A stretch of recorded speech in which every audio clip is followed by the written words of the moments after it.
apparently Fallout 4 Next Gen is rumored to be coming or something, and Maddie talked about it yesterday. So let's see what the dealio is with this. It is Maddie here today, sitting down to talk about Fallout 4's Next Gen update. The reason we're doing this is because the Starfield Honest Expectations video did way better than I expected. It was a lot of fun to make. The reception was super positive, and it was kind of an old school style Mr. Matty video where we pick a random Bethesda topic and just shoot the breeze about it. So in that video, we talked about Starfield leading into May, where inevitably we're going to get leaks, rumors, tons of speculation, and it's going to start to become a conflict of what's speculation fueled by recent rumors versus what is a realistic expectation. So I wanted to do the same exact style video. I'd like to think that I've had some influence on Maddie, trying to tone down his expectations a little bit. I'd like to think, but I don't know. Maybe he's just matured, because we've had a few discussions. We've done a few collabs together, and it's just, I mean, at this point, I think he tends to give Bethesda the benefit of the doubt on a lot of stuff, and I don't. And so I think he's more prone to potentially being disappointed by this stuff. But I got to give him credit. He's actively like trying to express concern. He's trying to keep his expectations level-headed. And that's a hell of a lot more than a lot of other people have done in years past. So I got to give him credit for that. Except for Fallout 4's Next Gen update, because it's a weird one. It was announced on Fallout's 25th anniversary. And normally when you hear about some type of Next Gen Oh, it was announced. I just totally spaced it then. Update, it's going to be out relatively soon, because it's an exciting thing, but it's not the hype thing, so to say. But Bethesda's been holding on to this one, and because of that, people are starting to speculate. And I have some thoughts and some expectations on how I think this Fallout 4 Next Gen update will go. We're going to get into the potential of new content. Will Creation Club be bundled in? When's it going to drop? When are they going to announce it? Will it be before or after Starfield? And so on and so forth. So we have much to discuss when it comes to Fallout 4's Next Gen update. Thank you so much for lending me some of your time today. If you're just stopping by, know that we are doing a Star Wars Jedi Survivor review this Wednesday. Oh yeah, by the way, let me link it for everybody. Go give Maddie some love.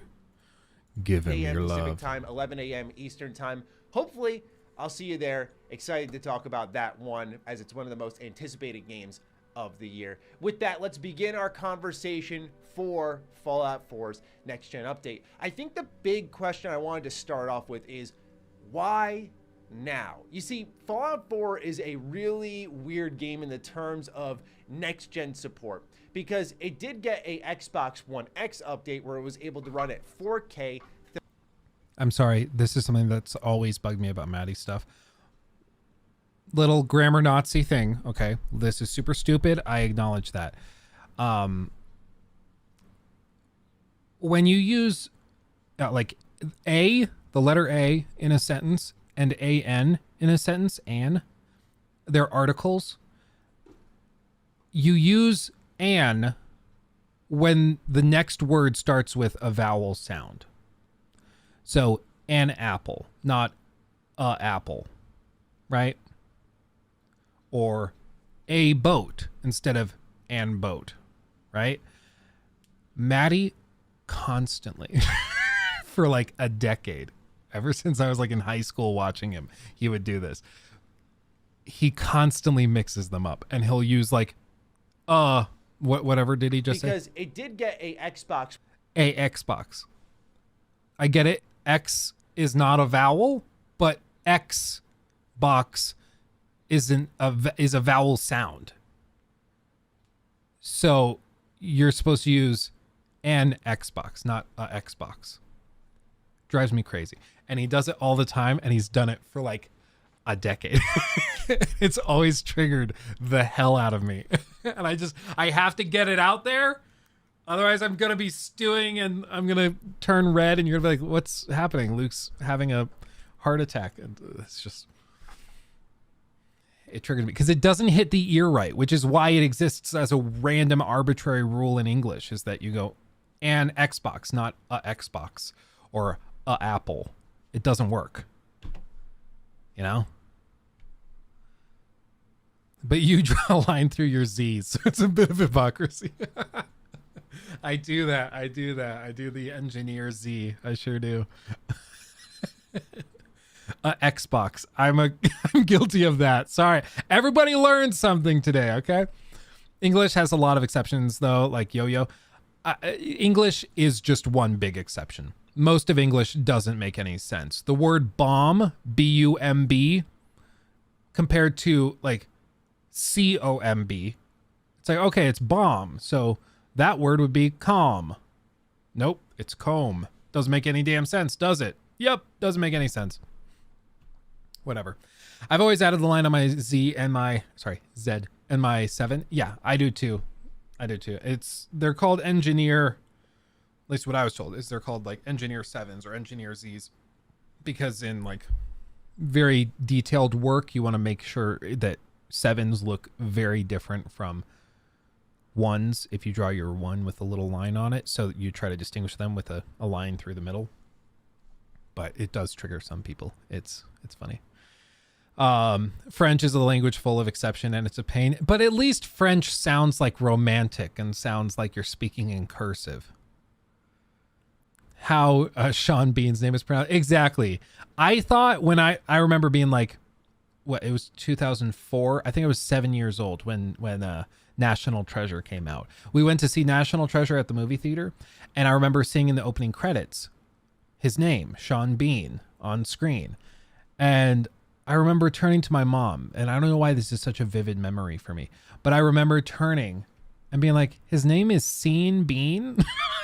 And she's like, no, it's Sean. It's like, but it's spelled scene. I didn't get it at all. And to this day, I insist it doesn't make any sense. One X update where it was able to run at 4K 30 FPS. And then with FPS Boost announced, it was actually one of the titles that was first shown off on the Series S running at 60 frames per second.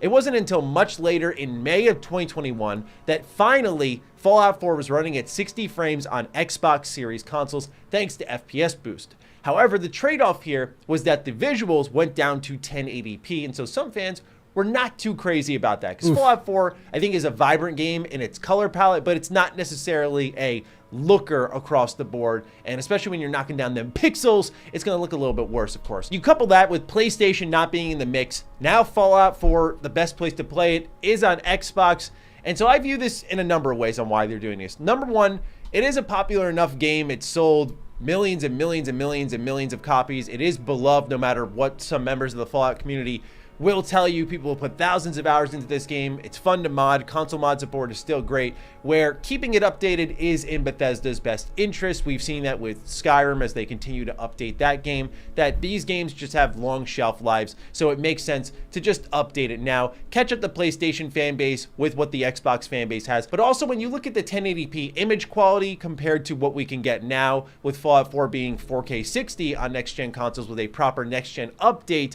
I think that is one of the motivations for Bethesda to get in there and do this thing. But again, it goes back to that question of why now? There are plenty of engineers who are technically fascinated by things, but that necessarily doesn't always justify the next-gen update. I think we got to immediately turn our attention to this Fallout TV show, because it's the only thing that's on my mind when it comes to sync. Just cut it there. It's the only thing that's on my mind. I do think that Bethesda right now is just in the habit of only caring about something if they have something else going on related to it. They only care about Fallout because they have a Fallout show in the works. So yeah, we'll put some effort into it. You know, it's just frustrating because you would hope that they would have done this next gen update 2 years ago, because we're 2 years into the generation, going on 3 years. Like we're 2.5 basically. It's still insane. Also, by the way, 2.5 years into the gen. Isn't that crazy? And we still, like, it feels like we're still seeing most releases come cross-generational. It's really weird. By comparison, like if we say that the last generation started in 2013, we are in the 2015 going on 2016 era. And that was pretty late in the gen. Like we were already at the point where we were starting to see, you know, some big releases that were taking advantage of the hardware. I think Uncharted 4 was 2016. So like you got to think we're about on that level. It's wild. Games take so long to make now. They take a long time to make, and We had a global pandemic that pretty much caused all game development to seemingly pause for like a year and a half. It's crazy, but it feels like just nothing happened for a year and a half. Synchronizing Everything was this delayed. next gen update with something. Now, could this update just drop one day and that's that? Here it is, enjoy, have fun, and there's no synchronization of other media to draw hype. Yes, it's possible they do that, but when you look at the Fallout TV show and you look at what CD Projekt Red specifically has accomplished with Netflix and their collaboration there with Cyberpunk Edge Runners and its continuous updates, and then you look at The Witcher and its continued updates and how both games saw high player counts following the show's release, I'm sure that Bethesda is sizing up how can we make Fallout a big popping thing so many years after launch. We already see the legs are there thanks to Matty. But how do you get that on the console side? Well, you give them new content, right? So let's talk a bit about that, because I think whenever we get this next gen update is whenever we get the first episode of the show. Like, I think these two are going to go hand in hand, because otherwise, to me, Maybe they're just dragging their feet because they're lazy. I don't know. I think the only reason they would really pair it with the show is if they were selling it again and they were like, oh, Fallout 4 Ultimate Definitive Deluxe Ultimate Edition, Premium Pro Max. Like, if they were doing that, I would get it. But as far as I understand it, this is supposed to be a free next gen update, in which case I don't think they really care.